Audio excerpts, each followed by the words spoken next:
Bienvenidos a la sesión número 4. Tipos de fuentes de abastecimiento.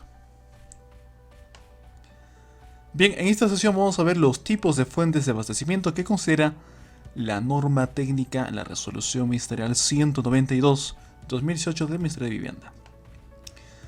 Aquí hay que tener en cuenta 4 parámetros bien importantes para nosotros poder tener en cuenta la fuente que va a abastecer a nuestro sistema de agua potable.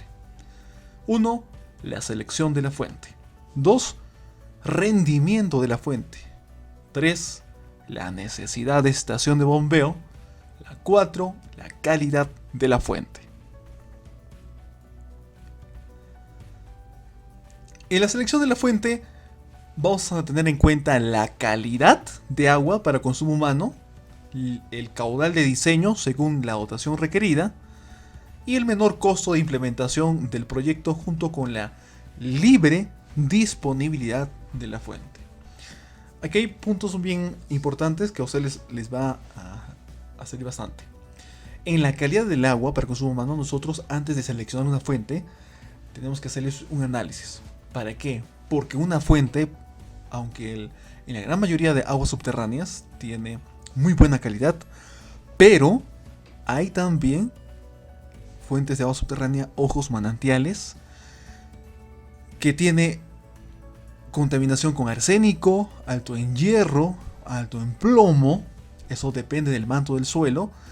Entonces no lo podemos percibir a simple vista en el agua, pero contiene estos metales pesados y otros contaminantes que finalmente no son aptos para consumo humano. Hay que tener en cuenta esto, no hay que seleccionar cualquier tipo de fuente, tenemos que seleccionar una fuente que sea adecuada. ¿Por qué? Porque si yo me empeño, no que esta fuente está más cercana, me empeño en que eso sea mi fuente, al final voy a tener que construir una planta de tratamiento, el cual es costoso, no solamente por la construcción, sino en la operación y el mantenimiento. La localidad rural no va a tener a alguien capacitado para que pueda darle el mantenimiento adecuado, utilizar los insumos para el tratamiento del agua y estar en disponibilidad todo el día. Entonces, estos son cuestiones que para un ámbito rural se incrementan los costos y hay que tener en cuenta. Uno también es el caudal de diseño según la dotación requerida. Si bien hemos visto para sierra, selva, costa, tenemos diferentes dotaciones, nosotros tenemos que calcular nuestro caudal que requiere la población y buscar, si yo calculé que mis 100 habitantes o 100 familias o 200 o 300 familias que corresponden a mi proyecto tienen un caudal, digamos, máximo diario, y ojo, se compara con el caudal máximo diario de 1.5 litros. Yo tengo que buscar una fuente que en la época de estiaje de 1.5 litros. Menor costo de implementación del proyecto también. Hay que ver, si bien podemos disponer de diferentes captaciones, pero tenemos que ver el que produzca más agua, el que tiene buena calidad y por supuesto, cuál es el más económico, más práctico. En ingeniería vemos eso, ¿no? Económico, práctico, técnico. Y por supuesto, la libre disponibilidad de la fuente. Si bien vemos que en el estado peruano la prioridad de una fuente es para consumo de la población y luego es para uso productivo. Aquí vemos en la selección de la fuente, vemos que tenemos dos opciones. Esto es gracias a Sambasur. El manual de Sambasur nos dice que de agua superficial vemos ríos, lagos, lagunas, riachuelos. Generalmente está contaminada. Trae aguas arriba, puede estar animales bebiendo, defecando, y vamos a tener alta contaminación coliformes. Puede haber otras desagües más arriba. Entonces el agua superficial, si bien también arrastra todos los minerales del suelo en su recorrido y va a traer todo tipo de contaminantes, entonces vamos siempre a tener en cuenta que si yo voy a seleccionar una fuente de agua superficial, automáticamente tengo que pensar en también diseñar una planta de tratamiento. Luego haré un análisis de la fuente para poder saber cuáles son los parámetros más importantes a poder remover, cuáles son los más altos, o poder remover, y al final de mi planta va a salir con una calidad aceptable para el consumo humano. Otras fuentes son los manantiales o puquios, que son los que salen debajo de la tierra, o puede ser del fondo, o puede ser de ladera, del lado, por eso le llaman manantiales de ladera.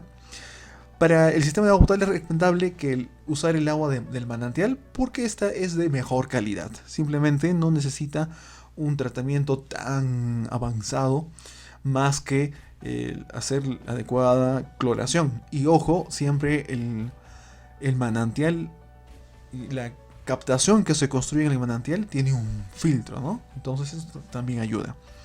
Entonces hay que tener en cuenta, si vamos a buscar agua superficial, entonces automáticamente pensamos que también necesitamos PETAP, plan de tratamiento. Si pensamos en manantial, sí, es muy buena calidad, pero tampoco me voy a confiar, porque tengo que hacer antes su análisis para asegurarme que realmente no tenga otros contaminantes como son los metales pesados. En el rendimiento también, todo proyecto debe considerarse evaluar el rendimiento de la fuente verificando, ojo, verificando que la cantidad de agua que suministre la fuente sea mayor o igual al caudal máximo diario. En caso contrario, debemos buscar otras fuentes complementarias. Este es un buen dato, y muchos a veces cometen los errores donde van a una fuente, aforan, y vamos a suponer que aforaron 2 litros por segundo. Muy bien, ¿cuánto requiero yo? Requiero 1.5. Bien, entonces si comparo 2 litros que produce mi fuente frente al 1.5 que yo necesito, entonces este manantial es más que suficiente. Ya, pero en ese momento, ¿qué sucede? Nosotros tenemos que hacer el estudio de la fuente y saber cuánto produce en época de estiaje, cuál es su caudal mínimo que produce esa fuente. Con eso recién yo voy a comparar. ¿Por qué? De repente yo fui a máximas avenidas y me salió 2. Muy bien. Y cuando se ejecutó el proyecto y todo, cuando ya estaba operando, en los meses de estiaje, va a producir 1 litro. ¿Qué va a pasar si yo necesito 1.5? Va a faltar agua. Entonces, eso sucede. Yo tengo que estudiar la fuente en máximas avenidas y en época de estiaje. Pero ingeniero, de repente me dirán, yo para hacer, si yo estoy diseñando ahorita el proyecto, yo no voy a esperar a época de estiaje todavía o a época de máximas avenidas para poder hacer la medición y todo eso, para poder si es o no es suficiente. Sí, es válida la conjetura, pero ojo, no es un proyecto que empezó esta semana o este mes, sino que es un proyecto que ha tenido una ficha, han tenido una idea de proyecto, ha tenido un perfil. Entonces ya ha habido un estudio previo, inclusive la población debe ya saber si está utilizando ese manantial o otros manantiales, cuánto produce, cuánto así los aforos que han tenido.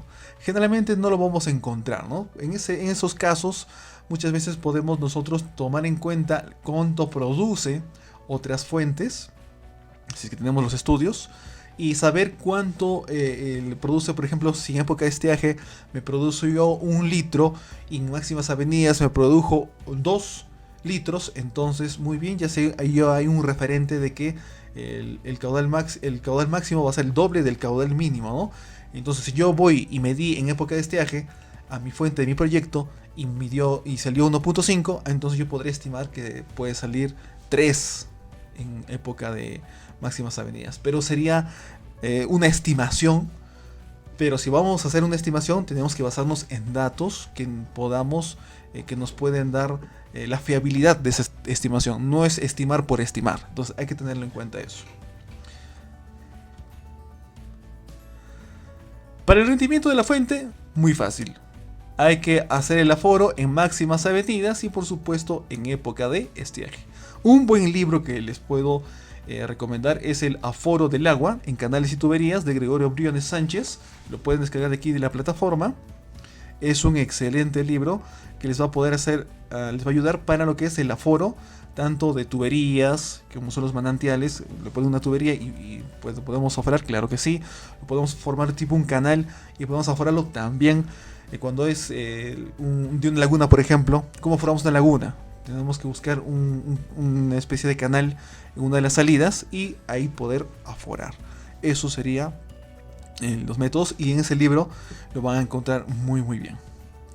Por supuesto, aquí en rendimiento de la fuente yo me encuentro haciendo el aforo y es muy fácil, ¿no? Eso fue antes de la pandemia, unos 2-3 años antes de la pandemia. Entonces ahí pues no, que estábamos de visita, entonces dijimos vamos a aforar la fuente, ya que estamos por aquí. ¿Cómo se afora? Método volumétrico, ponemos un balde. Generalmente vamos a encontrar baldes de pintura. En todos lados encontramos un balde de pintura. Tiene una marca. Totalmente lleno, es como 5 litros. Pero tiene su nivel normal. Ahí son 4 litros. Y con eso podemos nosotros hacer el aforo, ¿no? También podemos utilizar un balde más grande de 12 litros, de 20 litros. De acuerdo a lo que, si mi fuente produce bastante, con una jarra no voy a poder medirlo. Tiene que ser un balde, ¿no? Por lo menos de 12 litros. Si es una fuente que produce muy poco, entonces suficiente con una jarra graduada lo puedo medir. Entonces va a depender de eso, ¿no?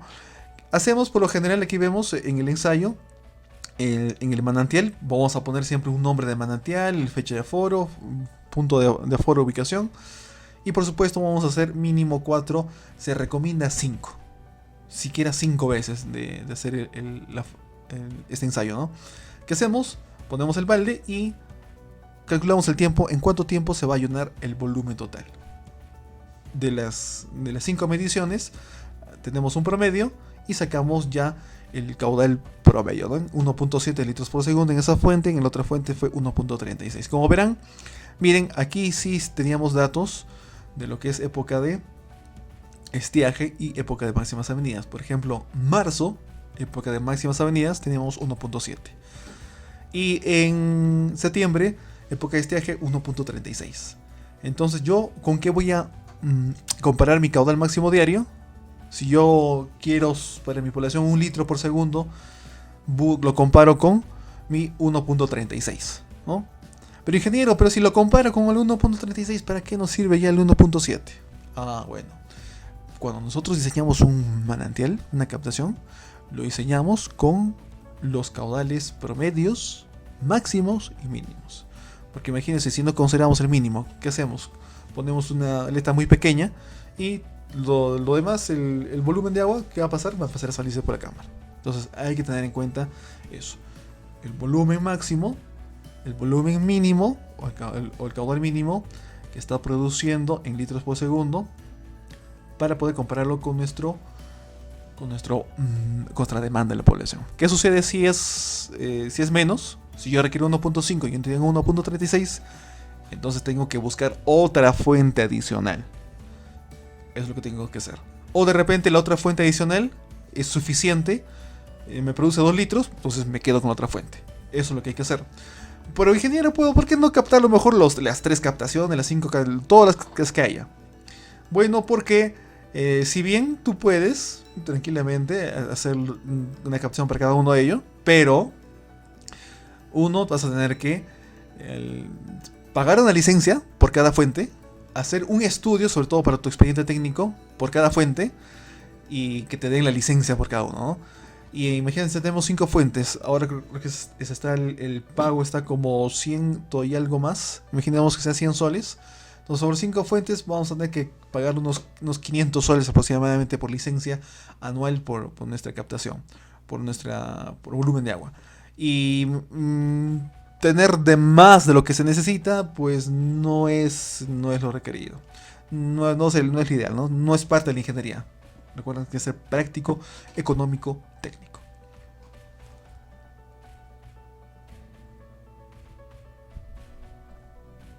Muy bien, vamos a ver la parte práctica en la siguiente sesión. Así que no se pierdan, los veo en la clase siguiente.